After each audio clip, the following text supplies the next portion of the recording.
Olá, meus amigos! Como é que vocês estão? Viemos para mais uma aula da região Centro-Oeste, pessoal. E hoje nós trabalharemos na região Centro-Oeste a última unidade do relevo, qual seja a do famoso Planalto Meridional.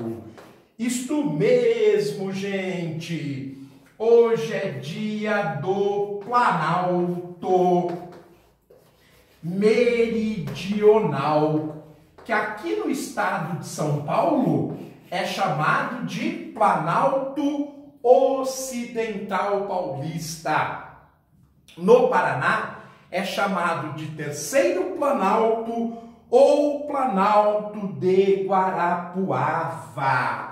E o Planalto Meridional, ele vai simplesmente completar todo o relevo da região Centro-Oeste. Lembrando que no norte do Mato Grosso, nós temos a planície amazônica, estrutura e rios já explicados. No sudoeste do Mato Grosso, oeste do Mato Grosso do Sul, nós temos a planície do Pantanal. Foi a primeira que nós estudamos. E, por fim, nós temos a última unidade de relevo que nós estudamos, a da aula anterior, que é o famoso Planalto Central. Desta maneira, nós temos todo o relevo da região Centro-Oeste estampado em nosso mapinha base. Eu peço perdão pelo mapinha, claro, que não é aquele mapinha mais perfeito, mas é um mapinha didático, feito rapidamente, para você ter noção. Bem, pessoal, vejamos então como é que surgiu o Planalto Meridional. Planalto Meridional, que é essencialmente da era Mesozoica, a era dos dinossauros. Era Mesozoica que começa 235 milhões de anos antes do presente e vai até 65 milhões de anos antes do presente. Ela que é dividida em 3 períodos: o Cretáceo, o Jurássico e o Triássico. Então, esta é a chamada Era Mesozoica. Viu que um dos períodos, o período do meio, chama-se Jurássico?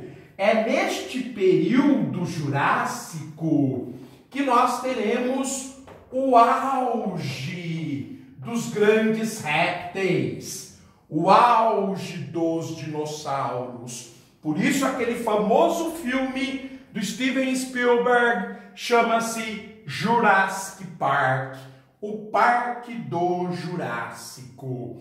Gente, vamos voltar um pouquinho mais no tempo, na era Paleozoica, no Siluriano. Há 400 milhões de anos, como a gente sabe, esta porção era um mar. Este mar, ele foi sendo aterrado aos poucos, por 2 motivos. O primeiro motivo é que essa região estava se deslocando juntamente com todo o supercontinente que havia se dividido da Pangeia, ao norte, formando a Laurásia, e ao sul, a Gondwana, onde estava a região centro-oeste àquela época, e esse deslocamento não era um deslocamento muito suave, era bastante acidental. O que ocorreu foram alguns movimentos de alavancagem. Esta região, em alguns momentos, ela começou a subir. E além de sofrer esse movimento, que genericamente a gente chama de epirogênese, é um movimento vertical, normalmente provocado quando o material que vem do interior da Terra, numa imensa corrente de convecção chamada pluma, eleva determinada área. Pois bem, isso significa que o tectonismo estava muito ativo no Siluriano. Um outro motivo, além dessa alavancagem vertical positiva em direção à superfície, já que a área estava mergulhada no mar, foi a erosão de grandes montanhas que existiam aqui antes da era siluriana. Antes do período siluriano. A era paleozoica. Havia os chamados dobramentos antigos. Alguns desses dobramentos antigos continuam a existir e são razoavelmente imponentes, como é o caso da Serra do Mar. Estas cadeias montanhosas que não existem mais, a não ser as áreas ancestrais, elas eram chamadas de arcos marginais. Então eu tenho um movimento chamado epirogênese, além da erosão das montanhas, que nós chamamos hoje de arcos marginais. A erosão dos arcos marginais. Marginais a quem? Marginais quer dizer próximo, quer dizer na periferia. Arcos marginais ao mar siluriano.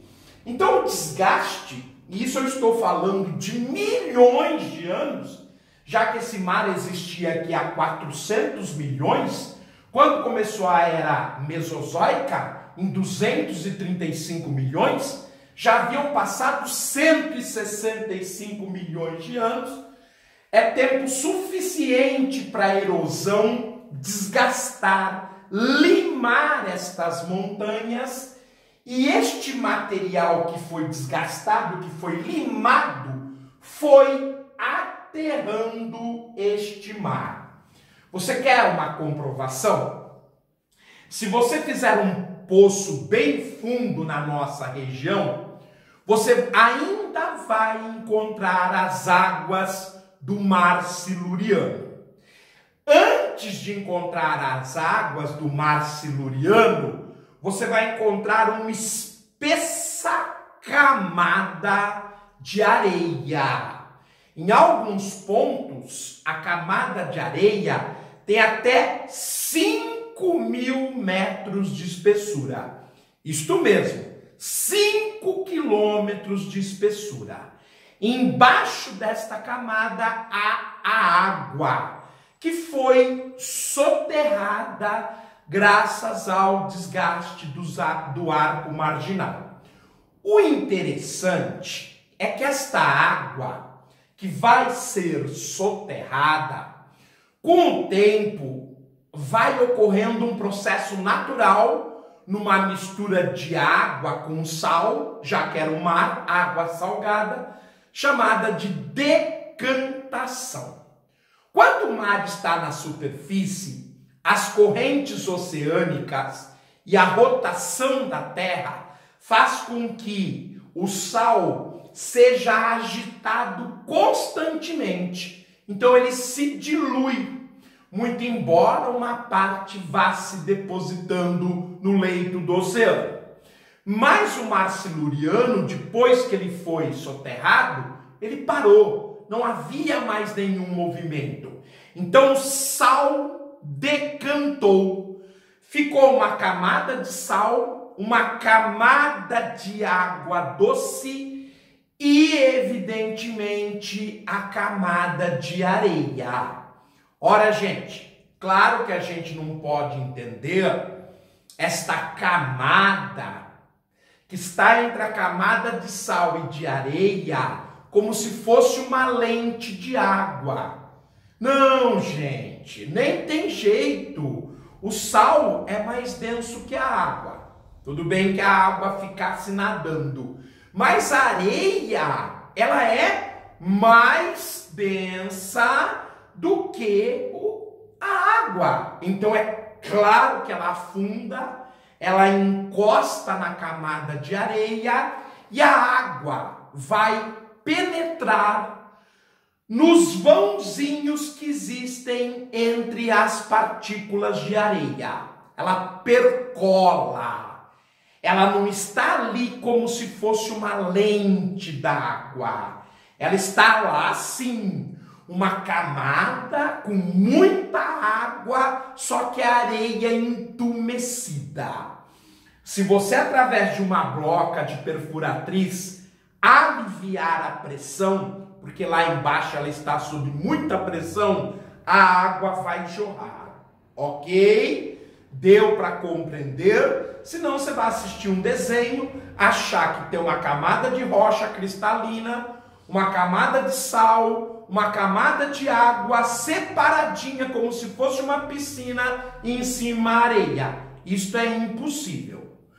Bom, meus caros, então o aquífero Guarani, que hoje é uma das maiores reservas de água doce do planeta e que vale 20 trilhões de dólares, portanto, 7 vezes a economia brasileira, ele está exatamente sobre os nossos pés.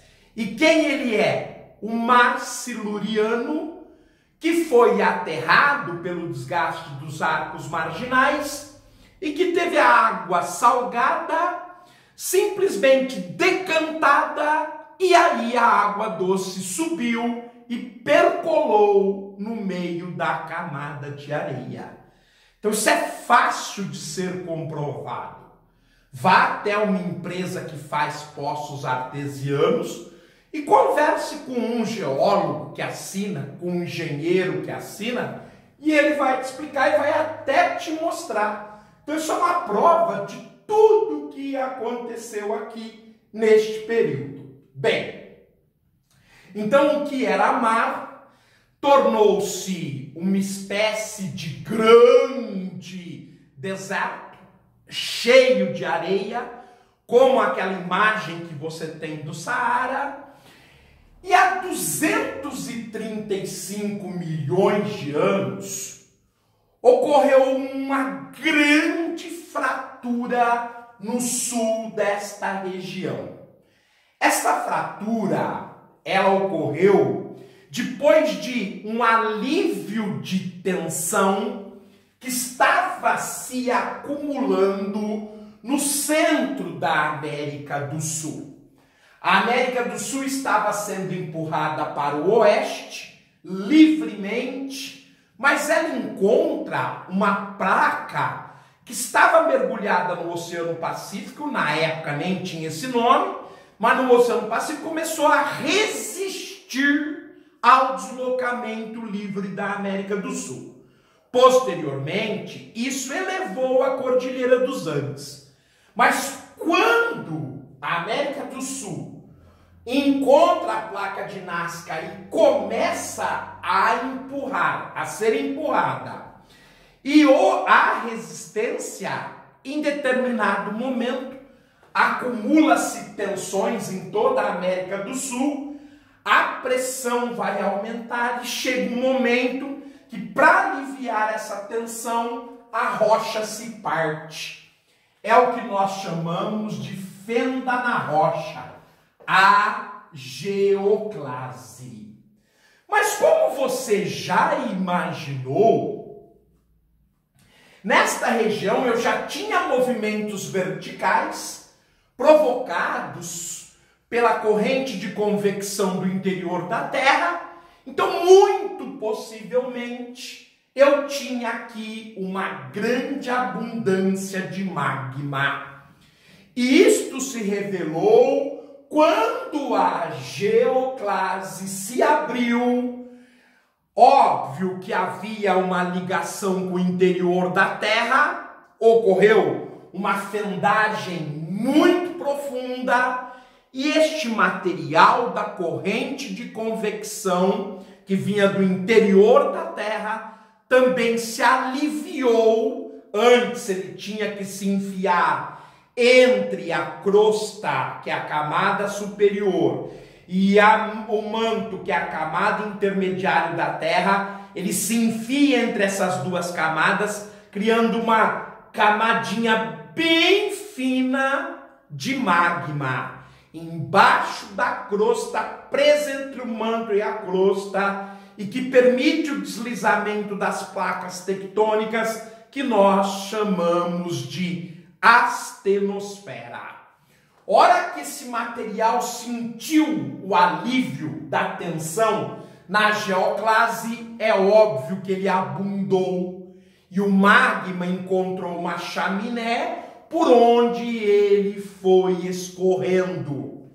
Quando o magma escorre à superfície, ele torna-se a lava. Nós chamamos o magma, quando escorre à superfície, de lava. Então, aquela rocha derretida que você vê nos filmes, no interior da Terra, ela é chamada magma. No exterior, lava. No interior da Terra não existe lava, existe magma. Muito menos o magma escorre pela superfície da Terra. Quem escorre é a lava. Ora, gente, durante a era mesozoica, até que se começasse a formar a Cordilheira dos Andes, a tensão desta geoclase foi liberada 70 vezes. Houve um alívio de tensão durante a era mesozoica desta geoclase de 70 vezes. O material saía, o material mais denso ficava por último. Esse material mais denso, em contato com a temperatura da atmosfera, se resfriava rapidamente e formava uma rolha na geoclase. Posteriormente, devido às tensões da América do Sul com a placa de Nazca, novamente havia o rompimento deste material e mais extravasamento do magma e escorrimento da lava. Isso vai acontecer na nossa região 70 vezes em 170 anos. Ou seja, há um intervalo grande entre cada derramamento vulcânico.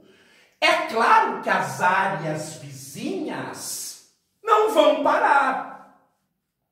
Então, todas as vezes que ocorria o extravasamento do material, e como demorava um tempo para que fosse rompido o material mais denso e ocorresse novo extravasamento, as áreas vizinhas mais altas aterravam com sedimentos esta região.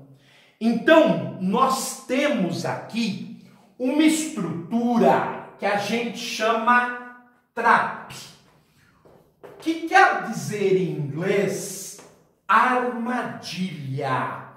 Como é que é essa estrutura basicamente? Nós temos uma camada de rocha vulcânica presa por uma camada de sedimento. ou, se você preferir, nós temos uma camada de sedimento entre duas camadas de rocha vulcânica. Esta camada, esta primeira mais funda, é rocha vulcânica. Esta do meio, esta amarela, é rocha sedimentar. Aí nós tivemos outro derramamento vulcânico, o material extravasou, passou-se milhões de anos, os sedimentos foram acumulados, tamponando aquela camada, mas a tensão cresceu no meio da região e ocorreu um novo extravasamento vulcânico.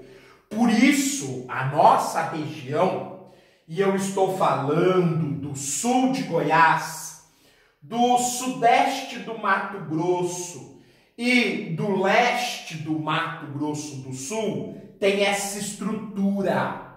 É uma estrutura formada por uma camada de rocha vulcânica. No caso, a rocha vulcânica mais abundante é o basalto, e ela está intermediada por uma camada de sedimentos, no caso, o arenito. Então, a estrutura, que tecnicamente tem o formato de trape, ela tem o nome de planalto arenítico basáltico. Planalto arenítico basáltico é o nome técnico deste planalto, que nós chamamos de planalto meridional.